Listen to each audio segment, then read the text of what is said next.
Tally prime खुल गया है। टैली प्राइम खुलने के बाद आप देखेंगे तो कुछ इस तरह से दिखाई देगा, क्योंकि हमारा सॉफ्टवेयर अभी जो टैली प्राइम का है ये एक्टिवेट नहीं है। एक्टिवेट करने का मतलब है कि टैली के लिए आपको एक लाइसेंस एक्टिवेट लेना पड़ता है, लाइसेंस की लेना पड़ता है। अगर आपको एक कंप्यूटर पर चलाना है, मतलब सिंगल यूजर सॉफ्टवेयर अगर आप लेना चाहते हैं तो लगभग 25,000 रुपया लगता है पर सिंगल यूजर। लेकिन टैली हमको बोलता है कि अगर आपको सीखना है तो आप कंटिन्यू इन एजुकेशनल मोड में क्लिक कर सकते हैं, नो डाउट। सीखना है तो आप कंटिन्यू इन एजुकेशनल मोड में क्लिक कर सकते हैं। अदरवाइज आप लाइसेंस वगैरह एक्टिवेट करना चाहते हैं तो कर सकते हैं, आपको यहाँ ऑप्शन दिया गया है। जैसे यहाँ पे देखिए लिखा हुआ है एक्टिव न्यू लाइसेंस, रीएक्टिव। तो फिलहाल हमको कंटिन्यू इन एजुकेशनल मोड में क्लिक करना है या तो इंटर करना है कीबोर्ड से। तो आपका फाइनली टैली खुल जाएगा कंटिन्यू इन एजुकेशनल मोड, क्योंकि टैली हमको सीखने के लिए कोई भी चार्जेस नहीं लेता है। इसलिए आपको फंक्शन दिया है कि सीखने के लिए तो आप फ्री यूज कर सकते हैं, लेकिन जब काम करिएगा उस टाइम आपको चार्जेस लगेंगे। टैली खुल जाने के बाद आपको F3 का बटन प्रेस करना है। F3 का बटन जैसे ही प्रेस करेंगे कुछ इस तरह से दिखाई देगा। अगर पढ़ेंगे सबसे ऊपर तो लिखा हुआ है create company, alter company, select company और सर्ट कंपनी। तो सबसे पहला हमारा काम है कि ऑलरेडी एक किसी का कंपनी खुला हुआ है, इसको क्लोज्ड करने के लिए सर्ट कंपनी करेंगे। क्या करेंगे? सर्ट कंपनी करेंगे। इसका नाम तो आ जाएगा, इंटर करेंगे, फिर आपसे बोलेगा क्लोज्ड, हम बोलेंगे हाँ, हो गया। अब देखिए बहुत सारी कंपनी ऑलरेडी हमारे पास बना हुआ है जिसका नाम शो हो रहा है। हमारे पास जितने भी कंपनी टैली के अंदर बना हुआ है ये सभी चीजें दिख रहा है, दिख रहा है। इसमें से मेरा तो कोई एक है नहीं, क्योंकि हमने बनाया नहीं है, हमको बनाने के लिए आता भी नहीं है। तो कंपनी बनाने के लिए ही हम अभी सिखा रहे हैं आपको। तो कंपनी बनाने के लिए देखिए यहाँ पे लिखा हुआ है क्रिएट कंपनी। क्रिएट का यहाँ मीनिंग होता है एक नया कंपनी को बनाने के लिए। क्रिएट लिखा हुआ है लिखा हुआ जी। क्रिएट कंपनी सबसे ऊपर देखिए लिखा हुआ है, उस पे जाकर के एंटर कर दीजिए। यानी एक नया कंपनी अगर आपको बनाना है तो क्रिएट कंपनी पर एंटर कीजिएगा। तो क्रिएट पे हम एंटर कर देंगे।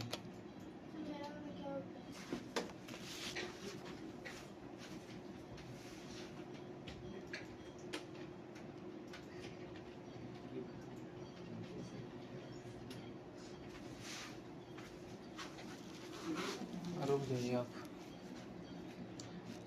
सबसे ऊपर अगर आप ध्यान देंगे तो यहाँ पे देखिए लिखा हुआ है company data path. Company data path में आपको बोला जाता है कि ये डाटा आपका कंपनी में कहाँ सेव रहेगा।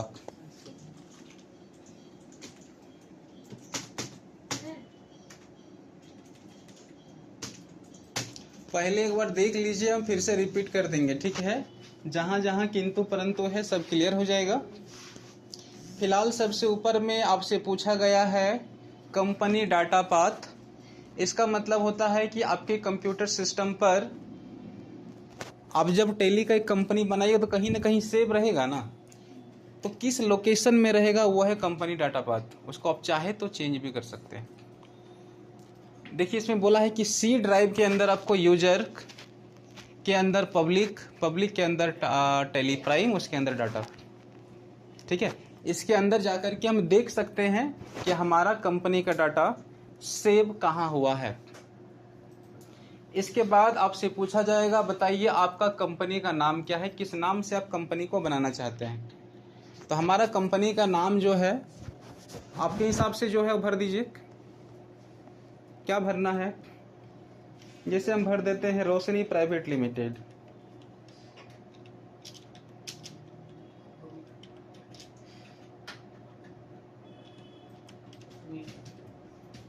ठीक। अरे जानते नहीं, जैसे जियो.com, जियो.in, जियो स्टोर, इसके अलावा आप भर दीजिए नेहा शू स्टोर, श्रृंगार स्टोर, बहुत सारे नाम आप राजगंज में देखे होंगे। तो सबका अलग अलग यूनिक यूनिक नाम होता है। आप अपने हिसाब से अपने नाम से भी बिजनेस रख सकते हैं, ठीक है। तो कंपनी का नाम जो आपका है उसको भर दिया जाए, फिर इंटर करिएगा। ये ऑलरेडी ये नाम जो है मिलिंग नेम पे ले लेगा। एड्रेस भरिएगा कि ये कंपनी कहाँ पर है, क्योंकि आप बहुत सारे बिल वगैरह कहीं से लिए होंगे, उस बिल पे एड्रेस भी मेंशन होता है। तो यहाँ जो जो चीज़ें भरिएगा वो बिल पर भी प्रिंट होके आएगा, क्योंकि हम एक नया कंपनी बना रहे हैं। और कंपनी बनाने से क्या करते हैं, हम हिसाब किताब रखना है, क्योंकि आपका तो अपना पर्सनल कोई कंपनी है नहीं, हमको सीखना है केवल। तो कंपनी बनाने का पहला तरीका हो गया कि कंपनी का नाम भरिए, कंपनी का एड्रेस भरिए। एड्रेस लिखा हुआ है ना, उस बॉक्स पे आपको एड्रेस भर देना है, ठीक है। एड्रेस के बाद आप जस्ट फिर इंटर करिएगा तो आपको दूसरा लाइन भी ऑप्शन देगा एड्रेस भरने का। अगर आप नहीं भरते हैं तो फिर इंटर कर दीजिएगा। आगे आपसे सबसे पहले तो यहाँ कंट्री ले लीजिएगा, कंट्री वाले कॉलम पे आकर के सबसे पहले कंट्री लेना है, और कंट्री के अनुसार ही हमारा करेंसी चलेगा। तो इंडिया में कौन सा करेंसी चलता है, रुपया, यानी रूपी। देखना वहाँ पे रूपी आएगा, बेस करेंसी सिंबल आया, दिखाई दे रहा कहीं, देखिए यहाँ पर रुपया आया ना। अगर हम सिंगापुर ले लेते हैं, सिंगापुर में क्या चलता है, देखिए डॉलर आ गया ना। तो जैसे ही हम कंट्री लेंगे उसी के हिसाब से करेंसी ऑटोमेटिक सेट हो जाएगा। और अच्छा यही है कि अपना ही कंट्री को पहले से ही ले लीजिए, तो पता चला कि डॉलर में आ गया, अब समझ में नहीं आएगा डॉलर का बिल कैसे कटेगा। तो फिलहाल के लिए हम यहाँ ले लेते हैं इंडिया। फिर ऊपर चले जाएंगे तो हमसे पूछा जाएगा, स्टेट का लिस्ट खुलेगा राइट साइड में, तो इधर से ले लेंगे हम झारखंड, ले लिए। यहाँ से पिन कोड मांगा जाएगा, तो पिन कोड आपका एरिया का जो है उसको भर देना है। फिर आपसे टेलीफोन नंबर मांगा जाएगा, तो डालना है तो ठीक है, नहीं तो छोड़ देना है। फिर यहाँ से मोबाइल नंबर मांगा जाएगा, टेलीफोन नंबर और मोबाइल नंबर दोनों डिफरेंट होता है, तो जो भी है उसको एग्जाम्पल पर्पज़ के लिए आप भर सकते हैं। फिर आपसे यहाँ फैक्स नंबर मांगा जाएगा, इसको छोड़ देना है। फिर आपसे ईमेल आईडी मांगा जाएगा, आपका बिजनेस कम्युनिकेशन से रिलेटेड, पर्सनल नहीं, ठीक ना, आपका बिजनेस से रिलेटेड जो है। तो फिलहाल हम भर देते हैं जो हमारा बिजनेस से रिलेटेड है।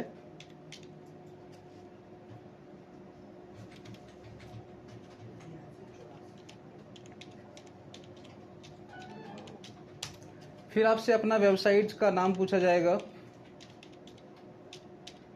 तो जो है उसको भरना है, जो नहीं है उसे छोड़ दीजिएगा। फिर इंटर करके राइट साइड आइएगा। फाइनेंशियल ईयर जो है वो 1 अप्रैल से स्टार्ट होता है और ख़त्म होता है 31 मार्च को। फाइनेंशियल ईयर को हम हिंदी से वित्तीय वर्ष बोलते हैं, यानी यही रिसाइकलिंग चलता है बिजनेसेस पे। 1 अप्रैल 2025 से स्टार्ट करेंगे तो 31/3/2026 को ख़त्म हो जाएगा और फिर 1 अप्रैल से चालू हो जाएगा, ठीक है। तो फाइनेंशियल ईयर और बुक बिगिनिंग फ्रॉम सेम होता है। अगर आप चाहे तो केवल ईयर को चेंज कर देना है और जो डेट और मंथ जो है वो रहने देना है। 1 अप्रैल से ही शुरू होता है। जस्ट इंटर कर देंगे, क्योंकि हमको भी काम जो है 2025 का रखना है, इसलिए 25 हम लोग ले लेंगे। क्वेश्चन कितना का हम लोग इसमें बनाए थे ट्रांजेक्शन, 18 था 21 था? 18 था, तो 18 भर दीजिएगा, 1/4/2018।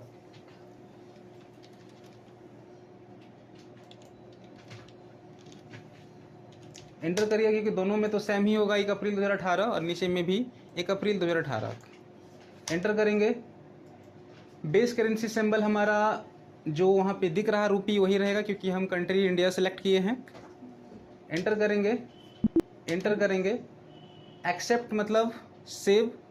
अगर बैक स्पेस कर दीजिएगा तो फिर आप यहाँ से भर सकते हैं, और जस्ट एक्सेप्ट कर दीजिएगा, सेव हो जाएगा। सेव करते ही आपसे पूछा जाएगा कंपनी क्रिएटेड सक्सेसफुली, यानी आपका कंपनी सक्सेसफुली बन गया है। Enable the future as per your business need, आपके बिजनेस नीड्स के अनुसार अपना कंपनी में जो भी चीज़ें चाहिए उसको यस कर लीजिए, अन्यथा नो कर लीजिए। तो फिलहाल केवल अकाउंटिंग वाला को यस करना है और बाकी सबको अभी नो कर देना पहला वाला चैप्टर में, क्योंकि हमको इधर का कोई भी चीज़ें नहीं सीखना है। जीएसटी वाला भी हम नो करेंगे क्योंकि जीएसटी का फंक्शन अभी नहीं सीखना है। ऑनलाइन का कोई भी काम हमको नहीं सीखना है, इसलिए नो कर देंगे और इंटर करते हुए एक्सेप्ट कर देंगे। फाइनली हमारा सेव हो जाएगा। सेव करते ही आपका कंपनी इधर नजर आएगा, पूरा का पूरा स्क्रीन। यहाँ पे आपका कंपनी का नाम दिख रहा है, लेफ्ट साइड पर फाइनेंशियल ईयर दिख रहा है, करेंट पीरियड दिख रहा है। नो वॉचर एंट्री, यानी कोई भी वॉचर एंट्री अभी तक हमारा नहीं हुआ है। और टैली का जो मेन पेज है वो है गेटवे ऑफ टैली, क्लियरली यहाँ दिख रहा है। इसी को एक एक करके सीखना है। हमने आपको बताया था कि करंट पीरियड जो है 1 अप्रैल 2018 से 31 मार्च 2019 का होगा, एक साल हुआ। अगर आप 25 रखते तो 25-26 होता, 26-27 होता। ये आपका 18-19 है। समझ गए, कोई दिक्कत नहीं है। आराम से इसको अपने हिसाब से बनाइए।